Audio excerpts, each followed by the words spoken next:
La douleur est un phénomène commun. Il suffit par exemple d'un coup de marteau maladroit pour provoquer une lésion locale et déclencher diverses réactions. Pousser un cri, retirer la main. Cette douleur est une douleur aiguë, c'est-à-dire de courte durée. Nous l'opposerons plus loin aux douleurs persistantes, chroniques, dont les mécanismes sont différents et nettement plus complexes.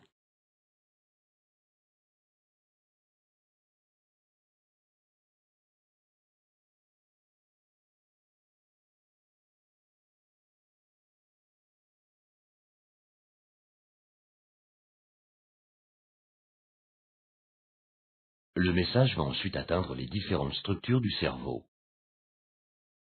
Le coup de marteau induit un traumatisme local et provoque l'excitation de récepteurs particuliers. Un message est alors transmis par certaines fibres nerveuses le long des nerfs périphériques jusqu'à la moelle épinière. À ce niveau existe un système particulier de très grande importance appelé la porte. Le message va ensuite atteindre différentes structures du cerveau. C'est au niveau du cerveau que le message deviendra réellement douleur, c'est-à-dire une sensation et une émotion désagréables qui poussent l'individu à adopter un comportement particulier. Par exemple, appliquer de l'eau fraîche pour atténuer la douleur.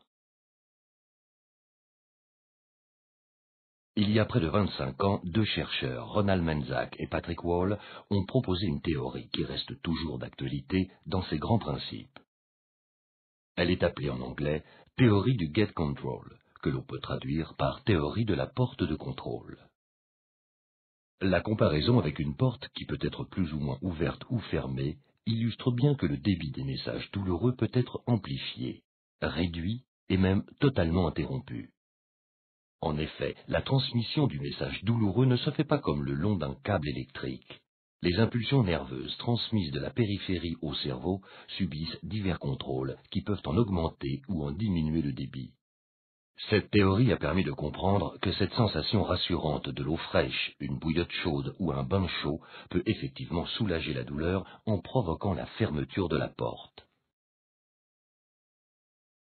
On sait maintenant que l'organisme dispose de nombreuses ressources pour supprimer une douleur. Il sécrète ses propres substances antidouleurs. Ce sont les morphines naturelles appelées endomorphines. Elles inhibent, c'est-à-dire bloquent la douleur en fermant la porte. Ces notions ont bien sûr d'importantes conséquences thérapeutiques. On peut en effet agir sur la porte pour la fermer partiellement et même complètement. La théorie de la porte permet de comprendre que la douleur apparaît en cas de déséquilibre entre système inhibiteur et système excitateur. Un coup de marteau, une entorse, une piqûre provoque un excès dans le système excitateur. Un autre mécanisme peut également rompre l'équilibre, c'est le dérèglement d'un système inhibiteur. Cette défaillance facilite, amplifie la douleur et permet d'expliquer certaines douleurs après une amputation ou après lésion nerveuse. Pour traiter la douleur, on dispose de deux approches. Chercher à réduire le système excitateur et, si c'est insuffisant ou impossible, renforcer un système inhibiteur en cédant des ressources mêmes de l'organisme. Ainsi, une sensation rassurante ou agréable peut réduire, bloquer la douleur grâce au système de la porte. La douleur n'est pas seulement ce circuit qui va de la périphérie vers les centres du cerveau. C'est aussi la façon dont l'individu interprète la douleur, la comprend et se comporte vis-à-vis d'elle.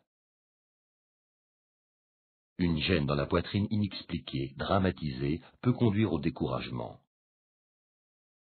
ce qui ouvre le système de la porte. La même cause, et interprétée de façon rassurante, banale, permet au contraire de fermer la porte.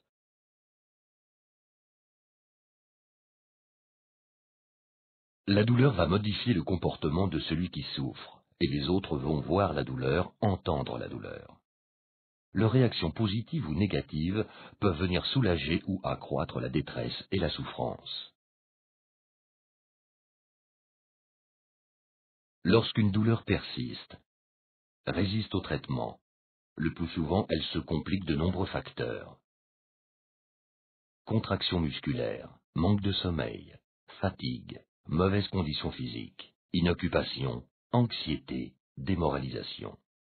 Lorsque l'inactivité physique ou professionnelle empêche l'esprit de se détourner de la douleur, des cercles vicieux risquent de s'installer, d'entretenir et d'amplifier la douleur. Il est donc fondamental d'agir au plus tôt et sur tous les cercles vicieux. Ici, la collaboration entre les médecins, l'ensemble des professionnels de santé qui interviennent, la personne qui a mal et sa famille, devient essentielle pour proposer une démarche de soins homogène et encourager toutes les attitudes, tous les comportements qui pourront réprimer la douleur. Chaque cas doit bien entendu être analysé individuellement pour mettre en évidence les facteurs d'influence particuliers à chaque douleur. Ceux qui l'augmentent, qu'il faudra contrôler, ceux qui la réduisent, qu'il faudra renforcer. Pourra ainsi organiser un ensemble de stratégies qui permettront un meilleur contrôle.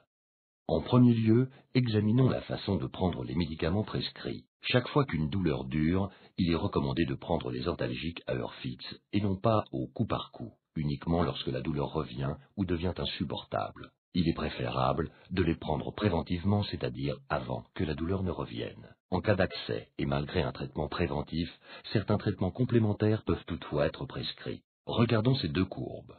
Sur la première, on voit les pics douloureux et les prises d'antalgiques au coup par coup au dernier moment. L'autre courbe, au contraire, montre tout l'intérêt d'un traitement préventif régulier à heure fixe. Dans ce cas, la crise douloureuse n'apparaît plus, elle est traitée préventivement. Un autre moyen thérapeutique est d'appliquer localement une sensation nouvelle, plus confortable, plus rassurante. Cela peut être la neurostimulation transcutanée qui, grâce aux électrodes d'un appareil miniaturisé portable, permet l'excitation d'un nerf et bloque ainsi la douleur. Plus simplement, les applications de chaud, de froid, des massages réalisés préventivement et régulièrement seront souvent extrêmement utiles.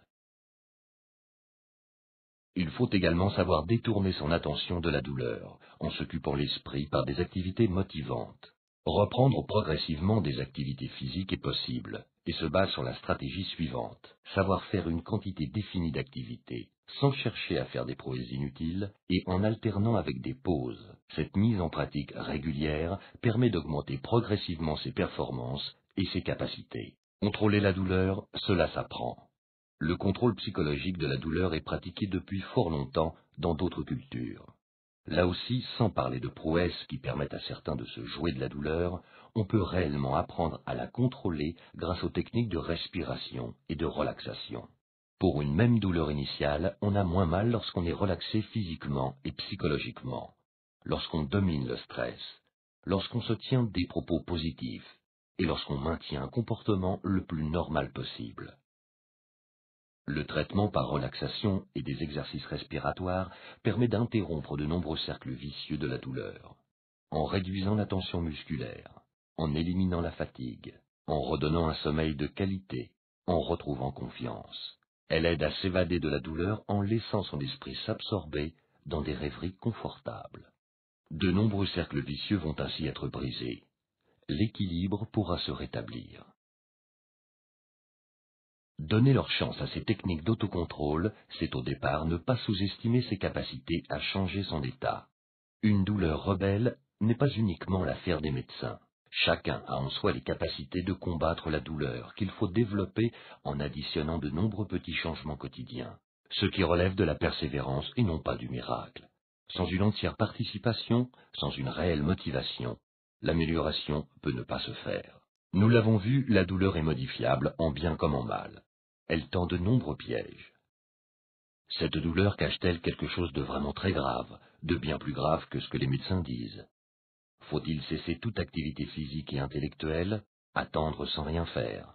Faut-il profiter du moindre mieux pour s'activer sans retenue? Ou s'arrêter que lorsque la douleur est redevenue insupportable? Faut-il attendre le dernier moment pour prendre les calmants efficaces?